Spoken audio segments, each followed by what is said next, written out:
여러분, 천국에는 어떻게 갈 수 있는 것일까요? 천국에 가려면 어떻게 해야 될까요? 어느 교회 유치부 아이들을 가르치는 선생님이 유치부 아이들에게 그런 질문을 했습니다. 천국에 가려면 어떻게 해야 할까요? 그러자 한 어린이가 손을 번쩍 들었습니다. 제가 답을 압니다. 그런 얘기죠. 정말 대견한 아이입니다. 선생님은 가르친 보람이 있다라는 생각에 흐뭇한 미소를 지으면서 아이를 바라보며 어떻게 갈 수 있는데? 라고 물으며 대답을 기다렸습니다. 그러자 아이는 매우 자랑스러운 표정으로 이렇게 대답을 했습니다. 예, 선생님, 죽어야 돼요. 아마 선생님은 틀림없이 천국에 갈 수 있으려면 예수님을 잘 믿어야 됩니다. 그렇게 대답해 주기를 바랬을 겁니다.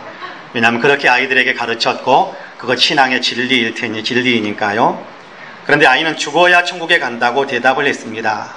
가만히 생각하니까 틀렸다고 말할 수도 없고 그렇다고 해서 100% 맞았다라고 말할 수도 없는 그런 대답이 아닌가 생각을 해봅니다. 처음 이 아이의 엉뚱한 대답을 들으면서 아주 멋진 유머라고 생각을 해서 같이 웃음을 이렇게 터뜨렸던 적이 있습니다. 그런데 죽어야 한다라는 아이의 대답이 제 마음에 깊이 새겨졌습니다. 천국은 죽어서 가는 곳이기도 하지만 천국은 죽어야만 갈 수 있는 곳이기 때문에 그렇습니다. 고린도전서 15장에서는 혈과 육은 하나님 나라를 이어받을 수 없다고 했습니다. 예수님을 믿는 사람이라고 할지라도 지금 현재의 혈과 육의 몸은 그 상태로 천국에 들어가는 것은 아니다. 그래서 하나님 나라를 이어받기 위해서는 반드시 죽음이라는 관문을 통과해야 된다라고 말하는 것이 맞습니다. 천국은 죽어서 가는 곳 맞지요? 그런데 또 한편으로 천국은 죽어야만 갈 수 있는 겁니다. 내가 죽는 거지요. 내가 여기 죽는다라는 얘기는 지금 육체적인 죽음을 이야기하는 것은 아닙니다. 내 자아에 대해서 말씀을 드리는 겁니다.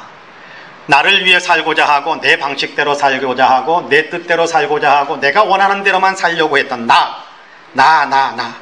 나라는 것에 묶여 있었던 그런 내 자아가 죽어야, 내 마음의 욕망이 죽어야 한다라는 얘기입니다. 믿음의 삶이란 나를 위해 살아가는 것이 아니지 않습니까? 믿는다라는 얘기는 주님을 따라간다라는 얘기잖아요. 그런데도 우리는 너무나도 자주 믿음을 나를 잘되게 만드는 도구 정도로 생각하는 경향이 굉장히 큽니다. 나를 유익되게 하고 나를 풍성되게 하고 나를 위해서 심지어는 나를 위해서 주님을 이용하는 것까지 나아가는 것이 오늘 현대인들의 믿음 생활이 되어버린 것이 아닌가 그런 생각을 많이 해봅니다.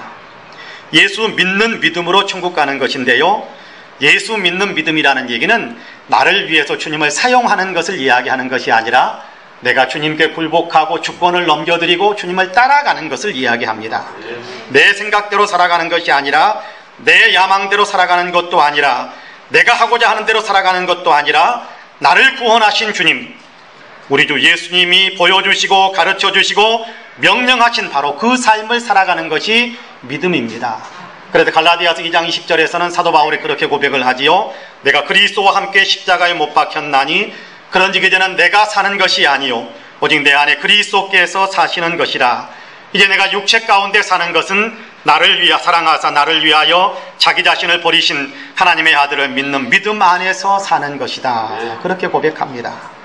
내가 아직 육체적으로 살아있는 삶을 살고 있지만 이제 나를 위해서, 예수님을 모를 때에는, 믿지 않을 때는 나를 위해서 살았었는데 예수님을 믿고 예수님을 주님으로 모셨기 때문에 이제 나를 위해 사는 것이 아니라 주님을 위해서, 주님이 원하시는 삶을 살아갑니다 라고 고백하는 겁니다. 그렇습니다. 여러분, 주님을 위해 살아가는 것, 이것이 믿음의 삶입니다. 믿음은 그런 것입니다. 사도 바울처럼 대단한 믿음의 사람이라고 인정받는 사람들만 이렇게 이야기해야 되는 것은 아닙니다. 예수 믿는 사람이라면 누구든지 저와 여러분을 포함해서 모든 사람들이 다 같이 이런 고백을 할 수 있고 또 해야만 한다고 저는 분명히 믿습니다. 성경이 그렇게 가르쳐주고 있습니다. 예수 믿는다는 것은 곧 내가 죽고 예수로 사는 것이거든요. 그런 의미에서 천국은 확실히 죽어서 가는 곳이기도 하지만 죽어야만 가는 곳, 내 자아를 버리고 예수님을 나의 주님으로 모시면서 살아가는 그 믿음을 가지고 들어가는 것이 맞습니다. 바라기는 저와 여러분, 우리 모두는 자기에 대해 죽고 주님의 사람으로 새로워지는 인생이 되시기를 주님의 이름으로 간절히 축복합니다. 아멘. 내가 죽어야 천국에 갈 수 있다면 내 자아가 죽었는지 죽지 않았는지를 알 수 있는 방법은 또 뭘까? 늘 점검해 봐야 되지 않겠습니까? 내 자아가 살아서 펄펄 뛰고 있는 것인지 내 자아를 주님께 복종시키면서 살고 있는지 우리가 점검해 봐야 되지 않겠어요? 어떻게 확인할 수 있을까요? 이건 굉장히 큰 문제입니다. 내가 믿음의 사람인지 아닌지를 확인할 수 있는 매우 중요한 문제입니다. 어떻게 할 수 있을까요? 오늘 우리가 읽은 본문 히브리서 12장 14절에서는 이에 대한 매우 중요한 대답 하나를 우리에게 들려주는데요. 같이 한번 읽어볼까요? 같이 읽습니다. 시작. 모든 사람과 더불어 화평함과 거룩함을 따르라. 이것이 없이는 아무도 주를 보지 못하리라. 할렐루야. 이것이 없이는 아무도 주를 보지 못한다라고 이야기합니다. 이것이 있어야 주를 본다. 그렇게 말 수 있다고 그렇게 말씀하고 있어요. 주를 본다. 요한복음 7장에 보면 주를 본다라는 말과 같은 맥락의 말씀을 예수님께서 들려주시는데요. 그렇게 이야기합니다. 주님을 받아들이지 않는 유대인들에게 내가 너희와 함께 조금 더 있다가 나를 보내신 이에게로 돌아가겠노라. 이게 무슨 얘기입니까? 내가 너희와 잠깐 같이 있지만 나를 보내신 이에게로 돌아갈 것이 무슨 얘기입니까? 십자가에서 죽으시고 부활하셔서 승천하시겠다. 그런 얘기거든요. 자, 그렇게 되면 너희가 나를 찾아도 만나지 못할 터이요 나 있는 곳에 오지도 못하리라. 그렇게 이야기합니다. 찾는다고 할지라도 못 찾고 만나고 싶어도 못 만나고 너희가 나 있는 곳에 오고 싶어도 못 온다. 무슨 얘기입니까? 예수님을 받아들이지 않았기 때문에 예수님을 믿는 믿음을 갖고 있지 않기 때문에 주님을 만날 수 없고 천국에 들어갈 수도 없다라는 것에 대한 얘기를 들려주는 겁니다. 자, 그런 얘기입니다.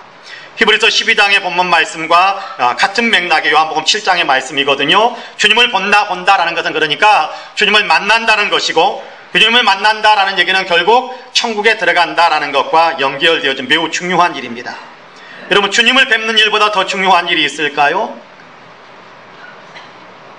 주님을 만나고 천국에 들어가는 것보다 더 중요한 일이 있을까요?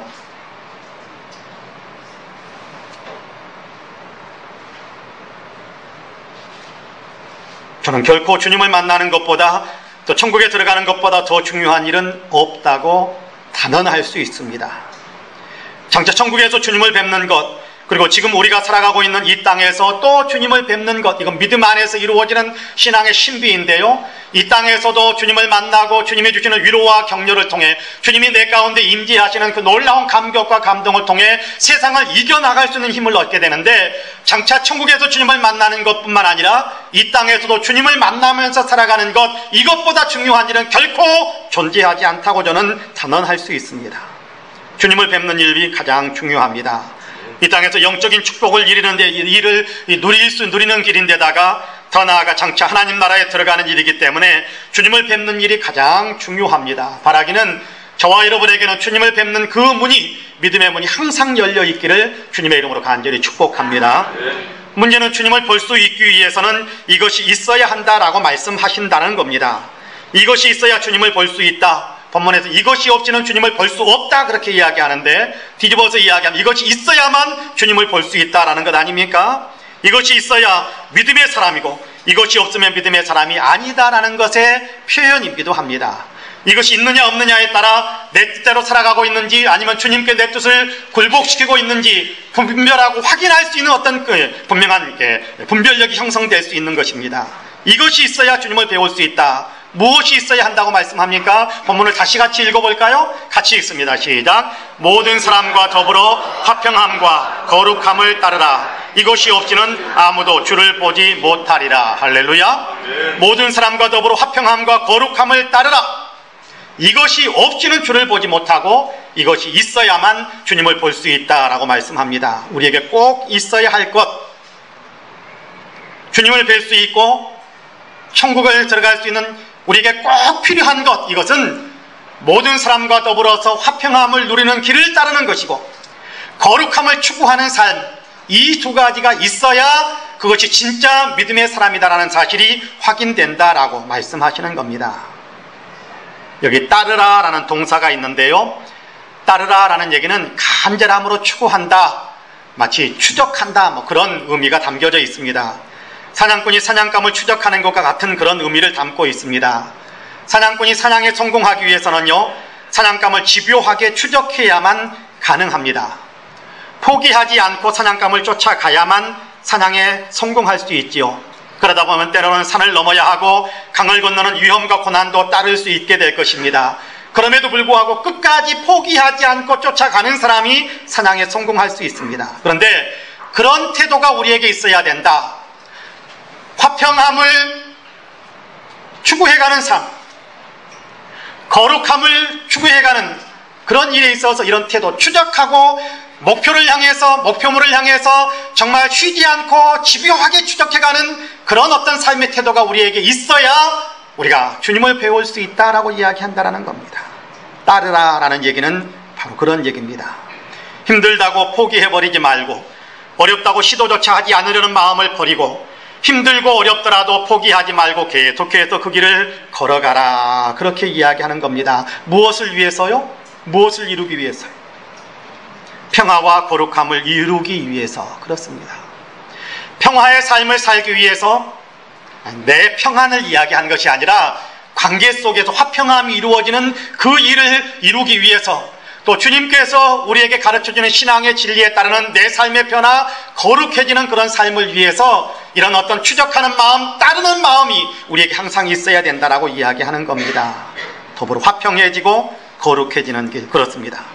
이것이 주님을 뵐 수 있는 길이라고 말씀하시며 그렇게 하라라고 말씀합니다. 그러므로 저와 여러분, 우리 모두는 말씀에 따라 화평해지는 길을 따르고 거룩해지는 길을 따르는 그러한 삶을 살아가시기를 주님의 이름으로 간절히 축복합니다. 아멘. 거룩함이란 근본적으로 하나님께 속한 것입니다. 하나님의 도덕적인 완전성과 사람들과는 완전히 구분되어지는 하나님의 속성을 표현할 때 그걸 가르쳐서 거룩하시다, 그렇게 말하고 있거든요. 이렇게 하나님께 속한 거룩이지만 그럼에도 이 거룩을 사람에게 적용시킬 때가 있습니다. 이렇게 거룩이라는 말을 사람에게 적용할 때는 거룩하신 하나님을 섬기는데 헌신되어 있다라는 그런 의미입니다. 거룩하신 하나님을 섬기는데 헌신되어져 있다, 그것이 사람에게 말하는, 사람에게 있는 어떤 거룩, 사람에게 거룩이라는 말을 적용할 때 사용하는 그런 의미다라는 얘기입니다. 우리는 그리스도 예수를 통해 하나님을 섬기는 사람, 다시 말해 거룩한 사람이 되었습니다. 하나님께 예배하고 하나님께서 원하시고 기뻐하시는 일을 행하도록 세워진 그런 거룩한 사람이 되었습니다. 절대적인 은혜입니다. 거룩하신 하나님 앞에 감히 설 수도 없는 죄인이었지만 예수 그리스도의 십자가의 죽으심의 공로를 힘입어 하나님의 자녀가 되는 놀라운 특권을 누리게 된 겁니다. 이건 절대적으로 하나님의 귀한 은혜입니다. 이렇게 하나님의 은혜로 인해 우리는 하나님의 자녀요, 하나님을 섬기는 거룩한 성도가 되었습니다. 그렇다면 이제 거룩의 길을 열심히 달려가야 된다. 하나님을 섬기는 그 길에 최선을 다해야 된다. 하나님을 믿고 따르는 일, 하나님을 닮아가는 일에 열심히 노력해야 된다라는 것이 의미가 거룩함을 따르다라는 그런 의미입니다.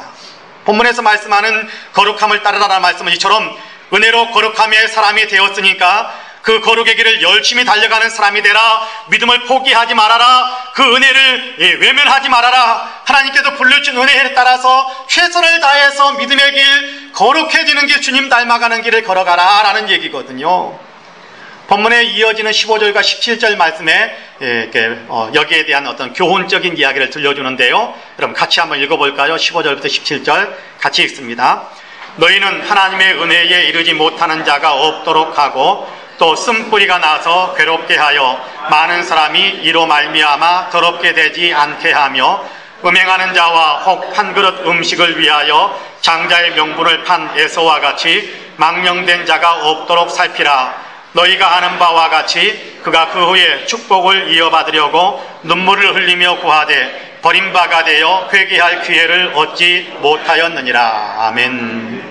15절 첫 부분이 우리가 이해하기가 좀 곤란한 애매한 말씀 표현이 되어 있습니다만 너희는 하나님의 은혜에 이르지 못하는 자가 없도록 하고 라는 말씀에 좀 더 깊은 의미는 하나님의 은혜에서 떨어지는 사람이 없게 해라, 그런 얘기입니다. 하나님께 받은 은혜가 있는데, 그렇죠?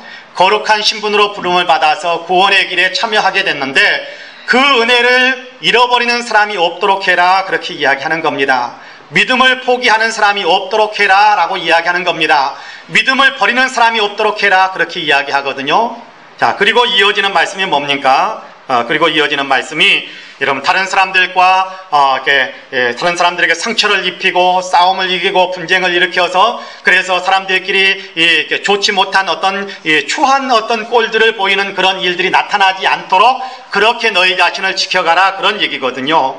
그리고 음행하는 일들을 피하라라고 이야기하고 한 그릇 음식을 위하여, 그렇죠, 팥죽 한 그릇을 위해서 장자의 명분을 판 에서와 같이 망령된 사람이 없게 해라라고 이야기합니다. 여러분, 장자라는 건요 하나님의 은혜입니다. 특별히 유대인들에게 장자는요, 여러분, 엄청난 축복권을 가지고 있는 사람이 장자입니다. 아버지의 모든 축복을, 하나님께서 아버지를 축복하시는데 아버지가 누구를 축복하느냐 하면 장자에게 축복해. 그러면 장자가 축복권을 가지고, 하나님의 놀라운 은혜입니다. 그런데 이 장자의 놀라운 그 축복의 은혜를 배고프니까 팥죽 한 그릇 하고 바꾸어 먹어봅니다. 바꾸어 먹어요.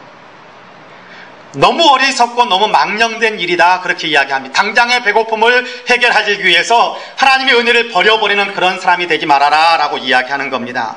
자, 거룩함의 길을 따라야 된다라는 얘기는 그런 것에 대한 반대적인, 거룩함을 따르는 데 있어서 방해가 되고 거룩함을 따르지 못하는 삶은 이런 내용이다라고 이야기합니다.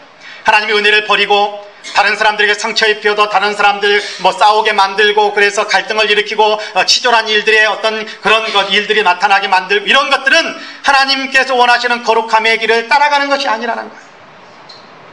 믿음을 버리면서 내 배를 채우려고 하는, 은혜를 버리면서 내 배를 채우려고 하는 에서와 같은 모습은 하나님의 거룩함을 따르는 길과는 거리가 먼다.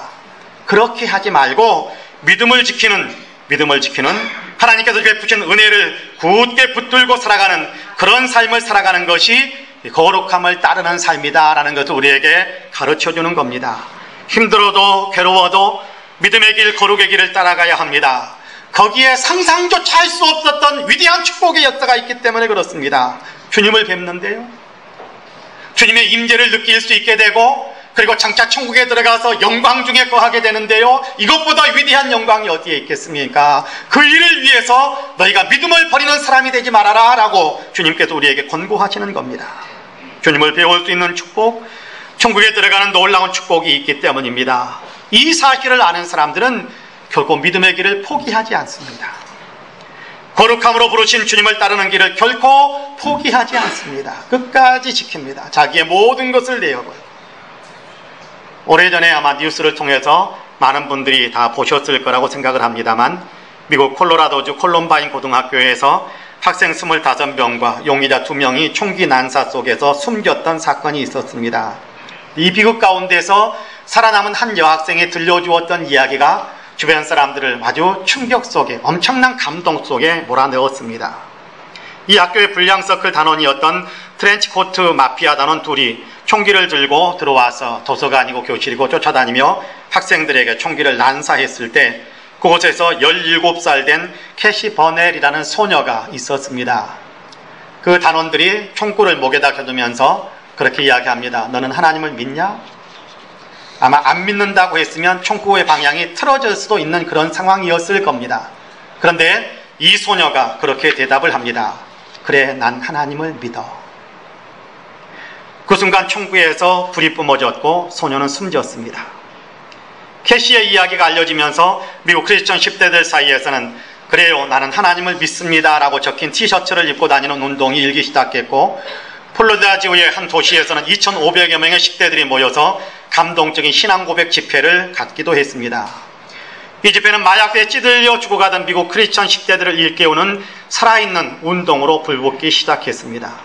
여러분, 오늘 우리는 소위 크리스천이라고 말을 하면서 목사고 장로고 권사고 집사라고 하면서, 아니 성도라고 스스로를 지칭하기도 하고 성도라고는 어떤 자부심을 갖고 있으면서도 거룩함의 길, 믿음의 길을 굳게 지키지 못하는 분들이 얼마든지 계실 거라라는 생각을 해봅니다. 순교자 캐시는 오늘을 살고 있는 우리가 어떤 선택을 해야 하는지를 그의 죽음과 그의 삶과 죽음을 통해서 말해 주었습니다. 하나님을 선택하고, 그렇습니다, 그리스도를 선택하고 믿음의 길을 선택하는, 은혜로 주신 거룩의 길, 믿음의 길을 따르는 삶을 보여준 것입니다. 그렇습니다. 주님은 우리에게 거룩함을 따르라, 그래야 주님을 뵐 수 있다라고 가르쳐 주십니다. 다행인 것은요, 그래도 제 마음속에 위로가 되는 것은 네가 완벽하게 거룩해지면 그때 주님을 볼 수 있다라고 이야기했다고 한다면 저는 자신할 수가 없습니다. 근데 주님께서 뭐라고 말씀하시느냐 하면 거룩함을 추구하는 삶을 살아라 라고 이야기합니다.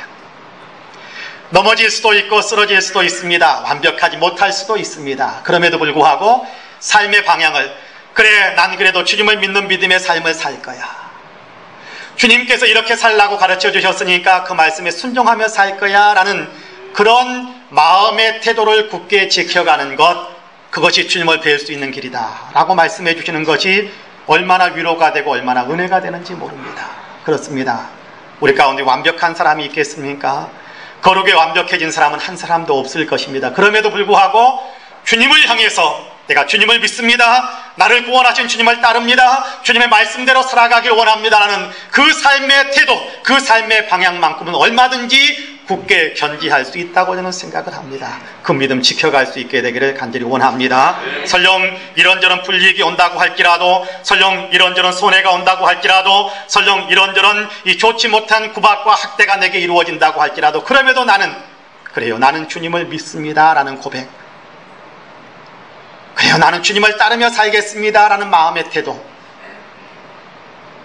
주님을 따르는 이런 아름다운 삶을 굳게 살아가시는 저와 여러분이 되시기를 주님의 이름으로 간절히 축복합니다. 이런 본문을 다시 한번 같이 읽어볼까요? 12장 14절 같이 읽어봅니다. 시작. 모든 사람과 더불어 화평함과 거룩함을 따르라. 이것이 없이는 아무도 주를 보지 못하리라. 할렐루야. 거룩함을 따르라 라고 말씀하시면서 이 따르라는 동사에 또 하나가 붙어있는 것이 있습니다. 그게 뭐냐 하면 모든 사람과 화평해지는 그 길을 따르라 라고 되어 있습니다. 동사는 하나인데 붙어있는 게 두 개죠. 쌍둥이입니다. 하나님께는 거룩해야 되고 사람들 가운데서는 화평함을 이루는 삶을 살아야 된다라는 것입니다. 모든 사람과 더불어 화평해지는 길을, 평화로워지는 길, 화목하게 살아가는 길을 추구하라 라고 이야기합니다. 화평은 여러분 잘못에 대해서 사과할 때 만들어질 수 있습니다. 화평은 잘못에 대해 용서해 줄 수 있을 때 만들어질 수 있습니다. 사과하고 용서하면서 화목함의 길, 그렇죠, 사과하면서 용서하며 사랑할 때 거기에 화목해지는 길이 열리게 되는데, 그런 삶을 우리의 삶의 태도로 지향해라, 그렇게 이야기하는 겁니다. 교회 안에서 성도들과 화목하고 평화로운 관계를 만들기 위해서 애쓰셔야 합니다. 하나님께서는 그리스도 예수를 통해 둘로 하나가 되게 만드셨습니다.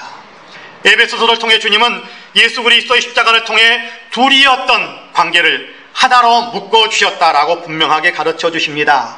주님과 우리 사이를 이렇게 갈라졌던 관계를 하나로 묶어주셨지만 사람과 사람 사이도 십자가로 하나로 묶어주셨다, 그렇게 이야기합니다. 막힌 담을 모두 허시면서 십자가로 헐어버리시면서 둘을 하나가 되게 만드셨다. 그리스도 예수 안에서는 그러므로 이제 서로가 하나인 겁니다. 이렇게 막힌 담을 허시고 둘을 하나로 만드신 것이 교회입니다. 한 아버지를 섬기잖아요. 한 아버지, 한 주님을 섬기잖아요. 한 성령의 감동 속에서 살아가잖아요. 그렇지 않습니까? 한 몸이잖아요. 교회는 몸인데 한 몸이잖아요. 부부가 하나이듯이 교회도 하나입니다. 그러므로 하나 된 것을 굳게 지키기 위해서 수고하고 애쓰는 삶이 있어야 된다라고 가르쳐주는 겁니다. 이것이 화평을 추구하는 삶입니다. 요즘 내 맘 같지 않네라는 개그 프로그램에 이야기가 있는데, 그렇죠, 내 맘 같지 않, 그렇죠, 내 맘 같은 사람이 몇 사람이나 되겠습니까? 내 자신도 내 맘 같지 않을 때가 많은데, 그렇죠, 내 자신도 내 맘 같지가 않은데 내 옆에 있는 사람들이 내 맘 같겠습니까? 그런데 내 맘 같지 않은 것을 보듬어 안아주면서 화목의 길을 걸어가는 것이 화평을, 화목함을 추구하는 삶입니다. 화목하게 살아가는 것, 용납하고 품어주는 그런 사랑 속에서 이루어지는 것이거든요. 교회 안에서 이런 일이 이루어져야 되고, 가정에서도 이런 일이 이루어져야 되고, 그리고 본문을 보니까, 여러분 본문을 다시 천천히 읽어볼까요? 본문을 다시 읽어봅시다. 모든 사람과 더불어 화평함과 거룩함을 따르라. 아멘. 거기까지 읽읍시다. 어떤 사람과 화평함을 이루라고요? 모든 사람과 화평함을 이루라, 그렇게 이야기합니다. 그것이 우리에게 맡겨진 사명이고 그것이 우리에게 이미 주어진 은혜입니다. 그 은혜를 지키기 위해서 애쓰라는 겁니다. 따르라고 말씀하시는데 여기 따르라라는 말은 앞에서도 말씀드린 다시 이야기하고 싶습니다. 사냥꾼이 사냥에 성공하기 위해서 모든 것을 집중해서 사냥감을 쫓아가는 것, 그것이 따르는 삶입니다. 사냥감을 쫓다 보면 나뭇가지에 긁히기도 하고 가시에 찢기기도 합니다. 언덕을 오르기도 하고 계곡을 건너야 할 때도 있습니다. 그럼에도 사냥꾼은 포기하지 않고 계속해서 사냥감을 쫓아가지요. 그렇게 하라는 것입니다. 평화를 만들기 위해, 모든 사람과 더불어 화목해지기 위해, 사람과 사람 사이에 화평함을 만들어주기 위해서 그렇게 하라는 것입니다. 때로는 찢기기도 하고 째기는 상처로 인해서 고통을 당하기도 하고, 때로는 이런저런 좋지 못한 오해와 좋지 못한 말들을 듣기도 하고, 그렇죠? 그럼에도 불구하고 우리가 해야 될 일은 보복하는 것이 아니고, 그럼에도 불구하고 우리가 해야 될 일들은 화목해지기 위해서, 화평해지기 위해서, 평화를 만들기 위해서 최선을 다하는 삶을 살아가는 것이 주님께서 우리에게 맡기신 길이요, 그렇게 해야 우리가 주님을 배울 수 있다라고 가르쳐주고 있습니다. 그것이 예수 믿는 삶이니까요. 그렇습니다. 예수님께서 그렇게 하셨습니다. 예수님을 가리켜 평화의 왕이라고 부르기도 하는데요, 예수님께서는 평화를 만드시는 분이시거든요. 하나님과 사람 사이의 평화를 만드시고 사람과 사람 사이의 평화를 만드신 분입니다. 주님은 이 평화를 만드시기 위해 하늘의 보좌를 버리시고 사람의 몸으로 세상에 오셨습니다. 평화를 만드시기 위해 주님은 침뱉음을 당하고 모욕을 당하고 심지어는 십자가에 못 박혀 죽으시기까지 하셨습니다. 평화를 만드시기 위해 자기를 부인하고 자기를 내어주신 것입니다. 화목을 만드시기 위해 화목 제물이 되어주신 겁니다. 그리고 주님은 평화를 위해 일하는 사람은 하나님의 아들이라 일컬음을 받게 될 것이다, 복 있는 사람이다 라고 이야기하고, 그러면서 오늘 우리가 읽은 본문에서는 모든 사람과 더불어 화목하게 지내는 길을 추구하라 라고 말씀합니다. 그렇습니다. 우리는 모든 사람들과의 관계에서 평화를, 화목함을 만드는 사람이 되어야 합니다. 사람과 사람 사이에서 화목함을 만들어내는 사람이 되어야 합니다. 주님이 우리에게 당부하신 일이고 주님 앞에 우리가 설 수 있는 길이다. 그것이 믿는 사람에게도 나타나야 된 기본적인 믿음의 표현이다 라고 이야기하는 겁니다. 예전에 한번 말씀드렸었던 사람의 이야기 다시 하고 싶습니다. 유대인 랍비 가운데 메이어라는 랍비가 있습니다. 탁월한 설교가로 알려진 사람인데 금요일 밤이면 회당에 어김없이 설교를 했고 수백 명의 사람들이 한꺼번에 몰려들어 그의 설교에 귀를 기울였습니다. 그렇게 귀를 기울이는 사람 가운데 한 여인이 있었어요. 다른 여인들은 금요일 밤이 되면 안식일에 먹을 음식을 준비하느라고 바쁜데 그 여인만은 랍비의 설교를 들으려고 나왔습니다. 어느 날에는 메이어의 설교가 좀 길어서 설교를 긴 시간 동안을 했고 그 여인은 그 설교에 만족한 마음으로 집으로 돌아왔습니다. 남편이 문 앞에서 문지방에 몸을 기대어서 그녀를 기다리고 있다가 내일이 안식일인데 음식은 장만하지 않고 어디를 그렇게 싸돌아다니다가 오느냐고 아주 버럭 소리를 질렀습니다. 회당에서 메이어 랍비님의 설교를 듣고 오는 길입니다. 그러자 남편은 몹시 화를 내면서 소리쳤습니다. 그 랍비의 얼굴에다가 침을 뱉기 전에는 절대 우리 집에 발 한 걸음 디딜 수 없다. 그러면서 쫓아내버렸습니다. 이 부인은 쫓겨나서 친구의 집에서 어쩔 수 없이 머물러야 했습니다. 소문이 메이어의 귀에 들어갔습니다. 소문을 들은 메이어는 자기가 설교를 너무 길게 했기 때문에 한 가정의 평화가 깨지게 되었다라고 생각하면서 그 여인을 조심스럽게 다시 불렀습니다. 그 여인을 불러서 부탁을 하는 겁니다. 내 눈 속이 내 눈이 굉장히 지금 아픈데 다른 사람이 침을 발라주면 눈이 낫는다고 하니까 당신이 내게 좀 침을 뱉어달라고 그렇게 부탁을 했습니다. 그래서 여인은 랍비의 눈에다가 침을 뱉게 되었습니다. 얼굴에 침을 뱉은 겁니다. 제자들은 랍비에게 선생님처럼 덕망이 높으신 분이 어떻게 여자에게 침뱉음을 당할 수 있느냐라면서 항의하듯이 따졌습니다. 그러자 그는 그렇게 말을 했답니다.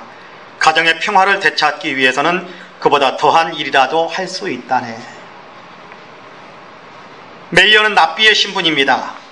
그러면 얼마든지 남편을 불러다가 그러지 말라라고 타이를 수도 있을 것이고, 유대인들에게서 랍비라는 것은요 절대 권력을 가진 사람입니다. 교사이기도 하지만 모든 것에 대한 지도력을 발휘하는 사람에게 절대적인 어떤 그런 힘을 가진 사람입니다.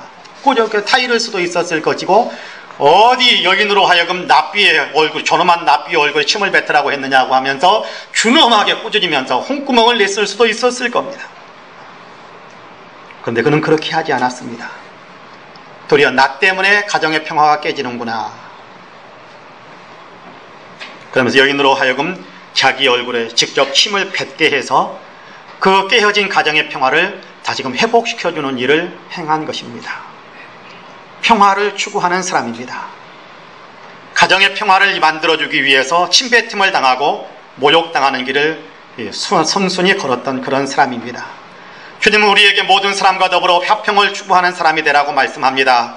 설령 평화를 위해 일할 때 힘들고 고통스러운 일이 일어난다고 할지라도 주님을 생각하며 그 일을 계속해서 포기하지 말고 걸어가라고 이야기하는, 여러분 3절 같이 한번 읽어보실래요? 3절 같이 한번 읽어봅니다. 3절 시작. 너희가 피곤하여 낙심하지 않기 위하여 죄인들이 이같이 자기에게 거역한 일을 참으신 일을 생각하라. 자, 예수님께서 하나님이신데 보좌를 버리고 사람의 몸으로 오셔서 사람들을 구원하시기 위해 수많은 일들을 행하시는데 사람들은 그것을 알지 못하고 모욕하고 침뱉고 괴롭히고 심지어는 십자가에 못 박아 죽이기까지 했어요. 그런데 주님은 참아주셨어요. 다 받아주셨어요. 그리고 도리어 그들을 용서하시면서 아버지 저들을 용서하옵소서 위에서 기도해 주기까지 하셨습니다. 그렇다고 한다면 우리도 주님을 믿고 따르는 그 귀한 길, 거룩해지는 길, 평화를 만드는 길을 걸어가다가 힘들고 지치고 낙심되려고 할 때가 있을 수 있을 텐데 그때마다 주님을 생각해라. 주님은 그것을 극복하고 나아갔다. 너희도 주님을 생각하면서 그 힘들고 어려운 것을 이기고 나아가라 라고 부탁하고 있는 겁니다. 우리가 그렇게 되기를 간절히 원합니다. 곁에 있는 사람들과 평화롭게 지내기 위해서 힘쓰시기를 바랍니다. 평화를 위해서 일하면 하나님의 자녀가 되고 평화를 위해서 일하면 그 일로 인해서 많은 생명까지 구할 수 있게 됩니다. 평화를 위해 일하시기 바랍니다. 모든 사람과 더불어 평화로워지시기를 바랍니다. 구원받은 사람들, 그렇습니다. 구원받았기 때문에 주님이 그러셨듯이 우리도 거룩함의 길, 평화의 길을 걸어가야 하는 것이 맞습니다. 그것이 믿음입니다. 우리 민족의 평화를 위해서도 여러분 많이 힘써 주시기를 바랍니다. 북한에 대한 거부감과 증오감을 좀 털어내시고 무관심도 좀 털어내시고 한 민족으로서의 평화롭게 지낼 수 있도록 마음의 문을 열어주시기를 바랍니다. 요즘 매스컴을 보면 광복 70주년 그러면서 대대적인 정부의 대대적인 홍보를 막 하는 것을 보게 됩니다. 여러분 광복 70주년 그런데요 우리 주님께서 역사를 주관하시는 주님께서 우리에게 광복을 주신 지 70주년이 되었다 그런 얘기 아닙니까? 일제 식민지하에서 해방되었다고는 하지만 그러나 우리 조금 분단된 현실 그대로 머물러 있는 것이 사실입니다. 평화 통일을 위해서 한 걸음도 앞으로 나아가지 못하고 요즘은 도리어 퇴보하고 있는 것을 보게 됩니다. 대화라도 해야 되는데 대화마저 단절되고 있으니까 얼마나 안타까운 일인지 모릅니다. 이제부터라도 우리가 평화를 위해 평화 통일을 위해 마음을 모으고 이 일을 위해서 기도한다면 우리 민족의 평화가 오고 평화 통일의 역사도 앞당겨질 수 있다고 저는 분명히 믿습니다. 이 일을 위해서 우리가 수고하고 힘쓰고 애써야 돼요. 모든 사람과 더불어서 평화하라는 얘기는 가족과 교회 옆에 있는 사람들 뿐만이 아닙니다. 북한에 있는 사람들도 얼마든지 모든 사람이라는 범주 속에 들어가는 거거든요. 더불어서 평화로워질 수 있는 길이 뭘까? 우리가 구체적으로 정책을 만드는 사람이 아닐지 모르고 정치 이력을 발휘할 수 있는 사람 위치에 있지는 못할지 모르지만 그럼에도 불구하고 우리는 평화를 위해서 간절한 마음으로 더 전능한 능력으로 역사를 움직이시는 하나님께 기도할 수는 있다고 저는 분명히 믿습니다. 예전에 김영석 교수의 이야기를 들은 적이 있습니다. 오래전에 지금도 얼마 전에 TV에 나왔다라는 얘기를 아니 언제적 김영석 교수님이 지금도 TV에 나오는가 강연 때문에 나왔다고 하는 얘기를 들은 그분에 대한 얘기를 오래전에 읽었던 그런 기억이 있습니다. 김영석 교수가 미국에 체류하던 시절에 UN 본부를 견학한 일이 있었다고 합니다. 세계 평화를 위한 기구인 만큼 큰 기대를 가지고 그 방청석에 가서 견학을 하면서 방청석에 앉았답니다. 마침 안전보장 이사회의 소집이 공고되어 있었고 정해진 10분 전에 그는 가가지고 관람석에, 방청석에 앉았습니다. 근데 시간이 되어도 제 시간에 출석한 대표는 한 사람도 없었답니다. 무려 1시간이 훨씬 지나서야 하나 둘씩 자리를 잡고 앉았고, 회의에 임하는 자세는 더욱 엉망이어서 진지한 구석이라고는 전혀 없었대요. 각자의 주쟁을 끝내고 나면, 자기 발언을 하고 나면 다른 사람의 이야기는 들은 일 적어도 하지 않고 도리어 딴전을 부리거나 잡담을 하거나 회의장을 빠져나가는 일들이 많더라는 거예요. 얼마나 실망이 컸겠습니까? 세계의 평화를 위해서 진지하게 의논하는 사람들인 줄 알았는데, 이거는 이렇게 시장 하는 일들처럼 그렇게 자기 얘기만 하고 다른 사람 얘기는 들어주지도 않고 나가볼고 이런 일들이 있으니까 얼마나 실망이 컸겠습니까? 이들을 통해서 세계 평화가 이루어질 것이다라는 기대감이 다 무너졌습니다. 이들이 무슨 세계 평화를 만들 수 있을 것인가, 기대감이 완전히 무너져 버렸답니다. 무거운 마음으로 그날 저녁 식사를 초대받은 한 농가에 방문을 했습니다. 식탁에 앉았습니다. 조촐하지만 단란한 식탁에 마주 앉아서 농부는 기도를 드립니다. 양식을 주셔서 감사합니다. 김 교수의 나라인 한국을 지켜주시기를 원합니다. 온 세계 평화 가운데에서, 온 세계가 평화 가운데서 인류애를 가지고 살아갈 수 있도록 해주시길 원합니다라고 간절하게 기도하는 그 기도 소리를 같이 들었습니다. 김 교수의 눈에는 눈물이 맺혔습니다. 유엔 본부에서의 답답했던 가슴이 한 농부의 기도를 통하여 평안하게 되었다고 합니다. 그리고 김 교수는 거기에서 분명한 깨달음을 얻었다고 이야기합니다. 세계의 평화는 유엔이 지키기보다는 보이지 않는 곳에서 조용히 드리는 한 농부의 진실 어린 기도가 있어서 세계의 평화는 유지되고 있다는 사실을 확신하게 된 겁니다. 그렇습니다. 진실로 평화를 사랑하면서 평화를 위해 우리가 주님께 기도를 드린다면 주님의 평화가 이 땅에, 이 한반도에도 가득 채워질 수 있을 거라고 저는 분명히 믿습니다. 사랑하는 성도 여러분, 주님은 우리에게 말씀합니다. 모든 사람과 더불어 화평함과 거룩함을 따르라. 이것이 없이는 아무도 주를 보지 못하리라. 여러분, 거룩함을 추구하며 사시기를 바랍니다. 여러분, 옆에 있는 사람들뿐만 아니라 우리가 기도함으로도 옆에 있는 사람들에게는 구체적인 것들이 필요하겠죠. 우리가 만나지 못하는 사람들, 북녘 땅에 있는 사람들, 우리가 손댈 수 없는 남북 정책, 그리고 세계 곳곳에 분쟁이 있는 여러 곳에 하나님의 평화가 이루어지기를 위해서 더 뜨겁고 간절한 기도를 함께 드려주시기를 바랍니다. 이것이 있어야, 그렇죠? 거룩함이 있어야, 평화를 위해서 일하는 일이 있어야, 모든 사람과 더불어 화평하게 살아가는 길을 추구하고 거룩함을 추구하는 삶을 살아가는 것이 있어야 주님을 뵐 수 있다고 합니다. 이것이 믿음이라 그런 얘기지요. 나를 위해서 살아가는 것이 아니라 주님의 뜻에 따라서 살아가는 것이 믿음이기 때문에 우리도 그런 삶을 살아갈 수 있게 되기를 원합니다. 바라기는 저와 여러분 우리 모두는 바로 이런 삶, 평화와 거룩함을 추구하는 복된 삶을 살아가시기를 주님의 이름으로 간절히 축복합니다. 아멘. 기도하겠습니다.